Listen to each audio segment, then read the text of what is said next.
NCERT solutions आपके start होते हैं।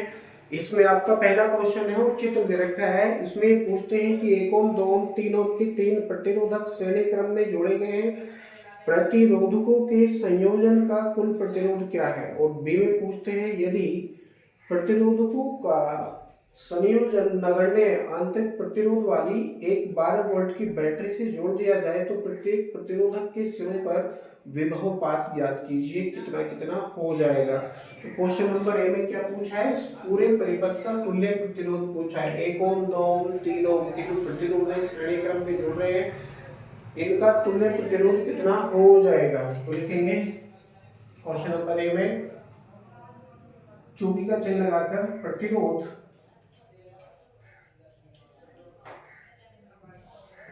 कौन कौन से R1, R2 व R3 कौन से क्रम में है, श्रेणी क्रम में है। बीच में क्या है, केवल एक ही तार है, इसलिए श्रेणी क्रम में जोड़े गए हैं।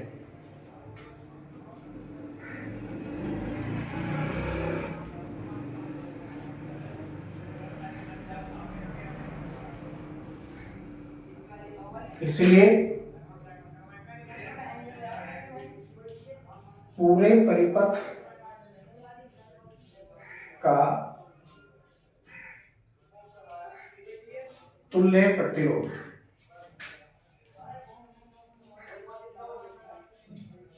पूरे परिपथ का तुल्य प्रतिरोध हम ज्ञात कर रहे हैं। तो क्या सूत्र है, R equal to R1 plus R2 plus R3, रखेंगे value R equal to 1 plus 2 plus 3, यानी R इक्वल टू कितना हो गया, 6 ओम हो गया,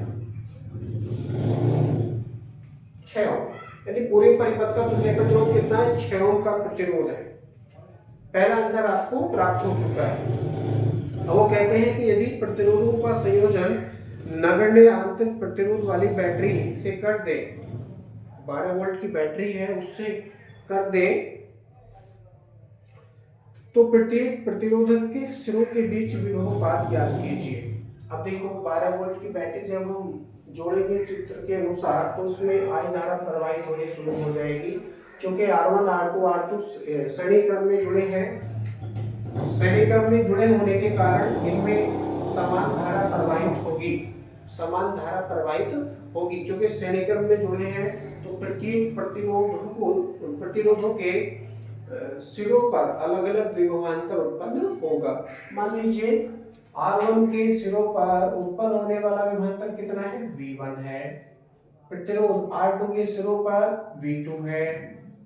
प्रतिरोध R3 के सिरों पर V3 है। वोल्टेज अलग अलग होगा और इसका जो कुल वोल्टेज है वो कितना होगा, कुल 12 वोल्ट होगा, है ना। जोड़ेंगे तीनों को, V1 plus V2 plus V3, कितना आएगा, 12 वोल्ट आएगा। क्यों, क्योंकि बैटरी 12 वोल्ट की लगी है, 12 वोल्ट से ज्यादा आंतरिक विभवांतर नहीं हो सकता। ठीक है, तो लिखेंगे क्वेश्चन नंबर बी में यहां से स्टार्ट कर देता हूं। परिपथ में प्रवाहित धारा,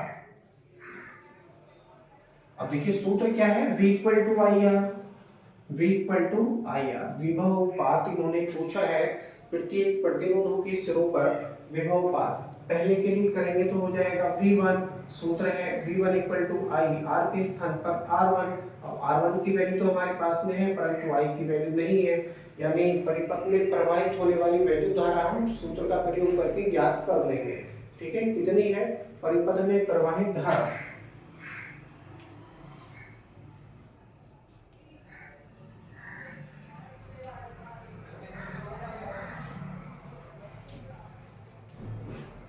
I इक्वल टू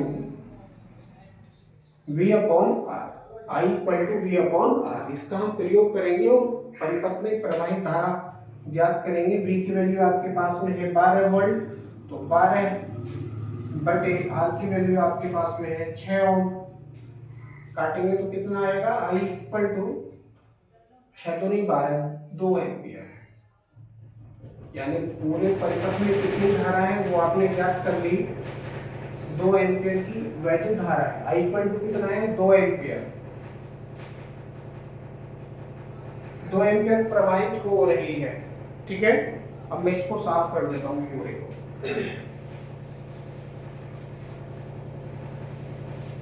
अब हम वो बताएंगे जो क्वेश्चन नंबर बी में हमसे पूछा है। हमसे क्या पूछा है? प्रतिरोध R1 के सिरों पर विभव पात, R2 के सिरों पर विभव पात, R3 के सिरों पर विभव पात लिखेंगे। अब या इसीलिए प्रतिरोध, प्रतिरोध है, प्रतिरोधक है, देख लेते हैं। प्रतिरोधक है तो लिखेंगे प्रतिरोधक R1 के सिरों पर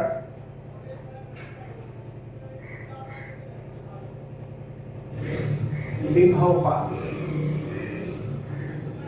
विभव पात कह लो या विभव पतन कह लो, बात एक है, no problem. V1 equal to IR1, V1 equal to IR1। श्रेणी क्रम में है तो धारा बराबर है, करेंगे तो क्या प्राप्त होगा? V1 इक्वल टू I की वैल्यू कितनी है? 2 एम्पियर, और R1 की वैल्यू कितनी है यहाँ? 1 ओम। कितना हो जाएगा? V1 इक्वल टू 1 वोल्ट हो जाएगा, सॉरी 2 एकम 2। जो आपका 1 ओम का प्रतिरोध है उसके सिरों पर कितना विभवांतर है? 2 वोल्ट का विभवांतर है। यदि आप वोल्टमीटर की सहायता से 2 ओम के सिरों पर विभव अंतर ज्ञात करेंगे तो 2 वोल्ट प्राप्त होगा, ठीक है। लेकिन जब आप ऐसा करेंगे तो उसमें भी कोई ना कोई वैद्युत धारा प्रवाहित होगी, और जब वैद्युत धारा प्रवाहित होगी तो उसका भी कोई ना कोई प्रतिरोध होगा, तो वो हम ज्ञात कर लेंगे, ठीक है। अब देखिए क्या होगा, इसी प्रकार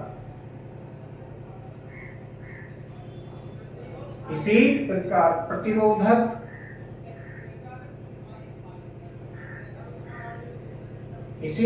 प्रतिरोधक कौन सा है? आगे R2 है, R2 के सिरों पर विभव पात V2 इक्वल टू करके आप इसको दर्शाइए, IR2 इसका सूत्र है। करेंगे तो प्राप्त होगा आपको 2 गुणा R2 की वैल्यू है 2 ओम।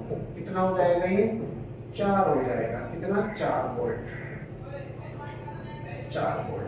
ये V2 की वैल्यू आपको प्राप्त हो चुकी है। V2 इक्वल टू कितना है? 4 वोल्ट है। यानी जो प्रतिरोधक है आपका 2 ओम का, उसके सिरों पर विभवांतर या विभव पात 4 वोल्ट का है। लिखेंगे इसी प्रकार प्रतिरोधक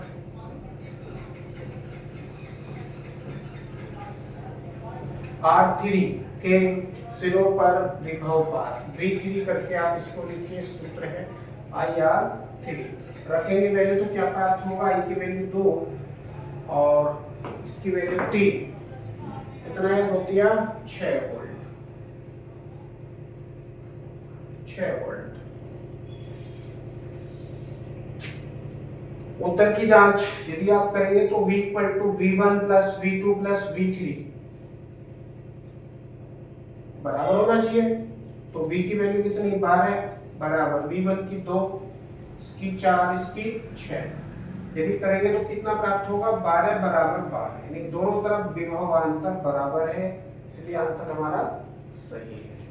बैटरी से या बैटरी का जो कुल विभवांतर है वो 12 वोल्ट है, जो कि इसके आंतरिक विभवांतर के बराबर होगा। तो प्रत्येक प्रतिरोधकों के सिरों पर हमने विभव पात ज्ञात कर लिया है, जो कि आपके सामने है। पहले प्रतिरोध जो R1 है उसके सिरों पर विभवांतर 2 वोल्ट है, R2 के सिरों पर विभवांतर 4 वोल्ट है, R3 के सिरों पर विभवांतर 6 वोल्ट है, ठीक है। बाकी क्वेश्चंस आपके अगले वीडियो में